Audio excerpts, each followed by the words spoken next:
ప్రతిఘటన టీవీకి స్వాగతం. క్షణక్షణం మీకోసం. తెలంగాణ ఆర్టీసీలో మరోసారి సమ్మె మేఘాలు కమ్ముకుంటున్నాయి.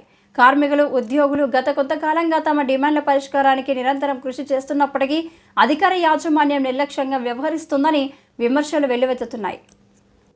ఇప్పటికే 3 సార్లు సమ్మె నోటీసులు ఇచ్చిన రాష్ట్ర ఆర్టీసీ, జేఏసీ తాజా పరిణామాల నేపథ్యంలో మరోసారి సమ్మె మార్గాన్ని ఎంచుకోవడానికి సిద్ధమవుతోంది.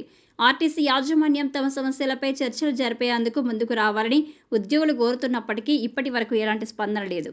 లేబర్ కమిషనర్తో చర్చలు జరిపే అవకాశం కల్పించినా ఆర్టీసీ యాజమాన్యం అందులో పాల్గొనకపోవడంతో చర్చలు జరగకుండానే ఆర్టీసీ, జేఏసీ నేతలు వెనుదిరిగారు.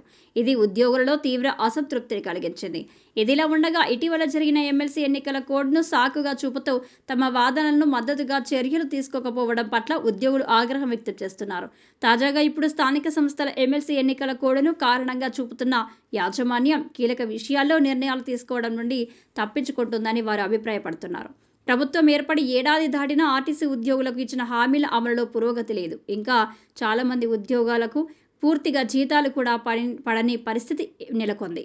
విలీన ప్రక్రియ గురించి ఎటువంటి ప్రకటన లేకుండా ప్రభుత్వం చురుగ్గా వ్యవహరించకపోవడం పట్ల తీవ్ర అసంతృప్తి వ్యక్తం చేస్తున్నారు.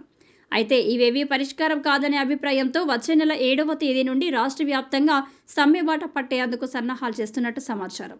ప్రభుత్వం వెంటనే చర్చలకు రావాల్సిన అవసరం ఉందని, లేదంటే ఆర్టీసీ సేవలపై తీవ్ర ప్రభావం పడే అవకాశం ఉందని కార్మికులు హెచ్చరిస్తున్నారు.